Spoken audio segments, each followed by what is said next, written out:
Hello guys, and welcome back to my new video.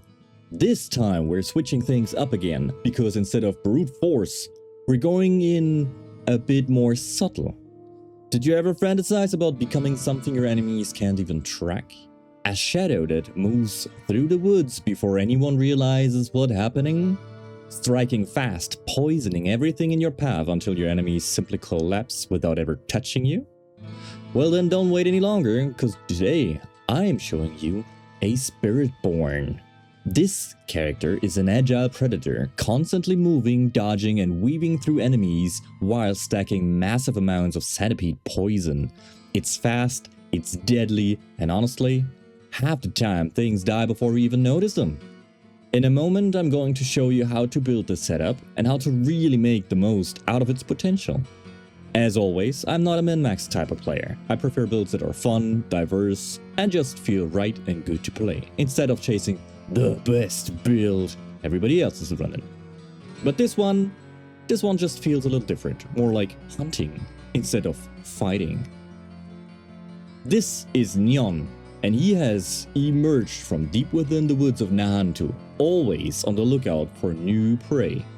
Before we start, a quick thank you to Dark Crossbow, who lent me this build, while I am working on another character. Little heads up, it's gonna be a druid. But enough talk. Let's start with the equipment.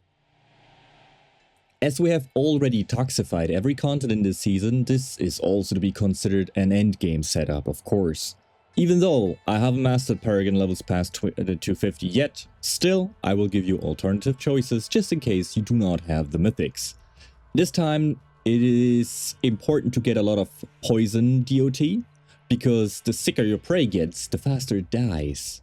To start with the helmet, we use the Harmony of Ebewaka, with a focus on dexterity and an increase of resolve stacks.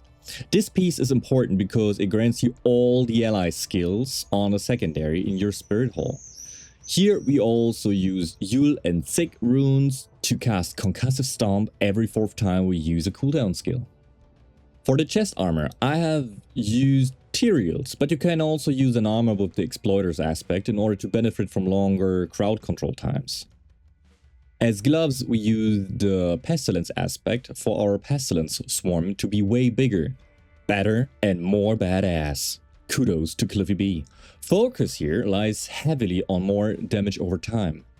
For our pants, we use the aspect of Disobedience. The aspect will give you more damage reduction in relation to your damage over time. A focus on dexterity is nice, but in general, resistances are in order. Plus, make sure you get more resolve stacks on here as well. As this transfiguration was bad, these pants of course are subject to change. Over here we use the Moni and the Cry rune. For that, while we dodge and move around, we cast Vortex to pull more enemies in. For the boots, we use the Exploiters aspect. For, as before mentioned, more crowd control duration. If you use this on your chest, you could also use an aspect of Apprehension to slow and fear enemies while increasing the damage done to them. Well, given you are not using Tyrials. Here I focused on max life and put some movement speed on them. For our weapon, this is the centerpiece, the Shattered Vow. With all the poison buildup, this weapon will execute everyone whose poison level reaches the boiling point. I love this mechanic.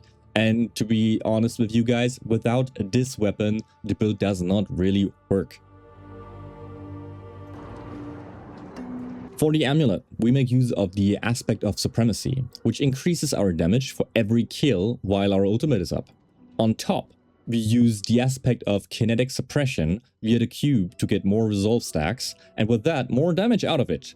Focus here was on, well, resolve stacks, and of course, more damage over time.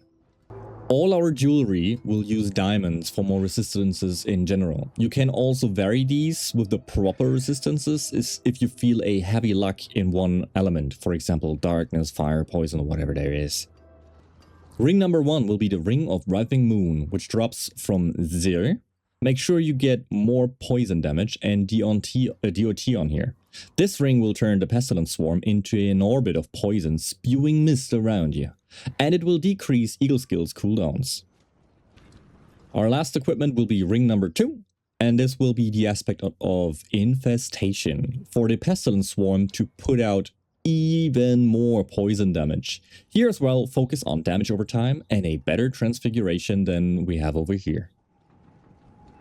So that's all for our equipment. Let's move over to the seal and talisman. Since over here we found a mythic seal, I will do this in 2 parts. As a seal, either use a mythic one like me in here, or a seal with an aspect for Balazan's Bite with a +1 charm slot, if you can get that. So without a mythic for our unique charm, I used the Protean Heart before I got the mythic seal for all around more stat bonuses on our skills. So but now for the set in general we are running the full Balazan's Bite set and 2 pieces of the Quatli's Grace set. This causes poison to now weaken enemies, we gain more life, and get healed by poison, and non-boss enemies are releasing Scourge on death for every 6 seconds. It's a pure fever dream.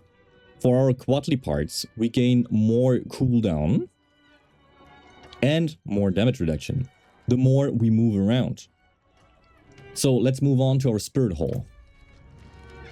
This time we use it a little bit more liberally due to Abewaka, but as a base we picked the Gorilla and the Eagle for getting a berry up and applying Vulnerable. So let's move over to our skill tree. We start out with just 1 point into Vortex to pull enemies in.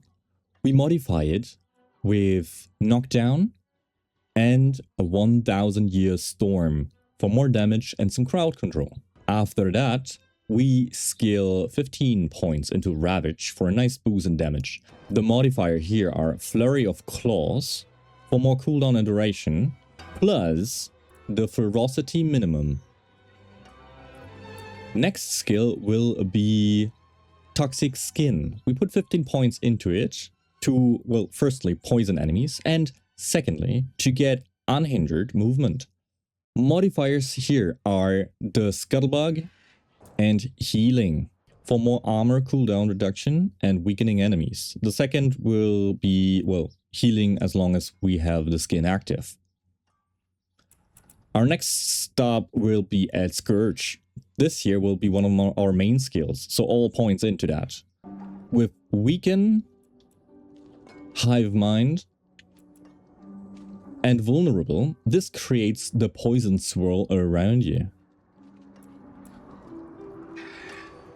Our next skill will be Counterattack, with also 15 points into it. Together with damage over time reduction, Counterattack of the Swarm, and damage bonus. You will start hitting like a truck with retaliation strikes while dodging and weakening enemies. Second to last will be just 1 point in Rushing Claw for mobility. Combine this with Charge Refund, Evasive Swipe, and Incarnate Duration in order to get the zoobies and swoosh around the dungeon. Our last skill is our ultimate, and we are using the Devourer with just 13 points in here. Together with Poisoning Duration, Spew Putrefaction, and Healing. This skill enhances our poison abilities even further beyond. So, which skills do we assign? We make use of course, Scourge, Ravage, Toxic Skin, the Devourer, Rushing Claw, and Counter Attack. So that's that. Let's move on to our Paragon Board. As I've already mentioned, we're not even level 250, so there's still a lot of room for improvement.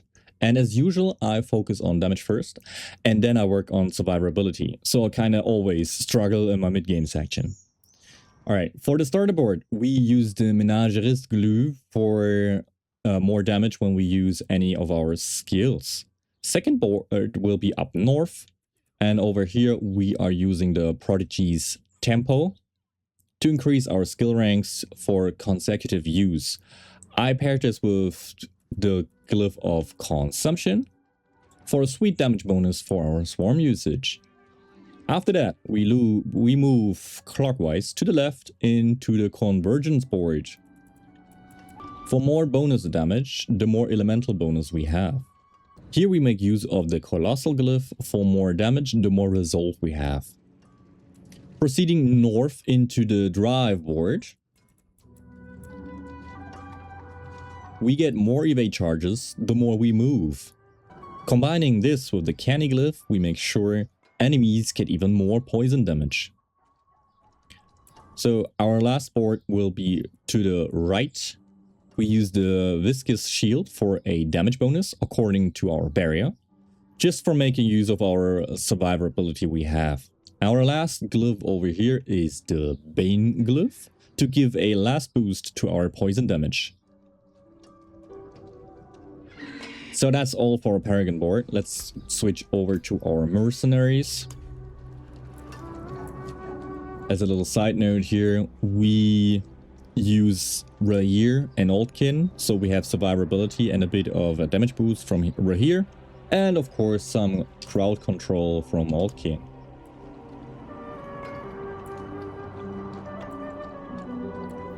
So how does this build work? Well, it is super easy to play. You poison the enemies until a certain threshold and they die. This Centipede endgame build focuses on optimizing their poison damage across the build whilst staying tanky enough to beat all the endgame content. It does this through the following. You use the Pestilent Swarms, utilizing the 3 Spirit Holes, Gorilla, Centipede and Eagle via the Harmony of Abawaka, making use of the Ring of Writhing Moon, counterattack for 100% dodge chance in combat, the Devourer for big poison damage, big armor and weakness application via toxic skin, huge damage and defense via resolve stacking, maxing attack speed through aspects, equipment and ferocity, making sure of the Shattered Vow for big poison damage, auto procs of Vortex and Scourge, the Balazan by Talisman set, some barrier for extreme defense. How do you get the perma evade bonus here? To attain a perma evade, you will need to have a maximum of 4 times ferocity, so that you reset your Rushing Claw charges via the Charge Refund Rushing Claw upgrade.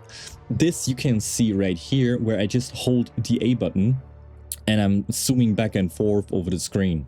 You should be able to attain this through investing enough ranks into Ravager from the following affix, as from if you make it, Amulets, Boots and Charms. Focus on skill ranks, of course, the Ravager ranks, Gorilla skill ranks, Eagle skill ranks, because when you have Abawaka equipped, it will count as well. So how does it play? Well, you cast Rushing Claw to move around. You cast Ravager for Vigor generation and additional cooldown rates. You cast Scourge for Vigor generation and vulnerable application. You cast Toxic Skin for additional armor and to apply weakness to enemies. Cast the Devourer on its cooldown, and of course cast counterattack liberally around all the other skills. Alrighty, that's all folks. If you liked the video, leave a like, comment or even subscribe for more videos coming your way. I am thrilled for the next season, which will be coming out shortly. And I hope I will have a little more time to play this time and create even more different build videos for you guys. I haven't gotten too deep into the Warlock yet, but let's just wait and see what's gonna happen. Until then, as always, you guys stay safe, stay healthy, and see you next time. Ciao, ciao.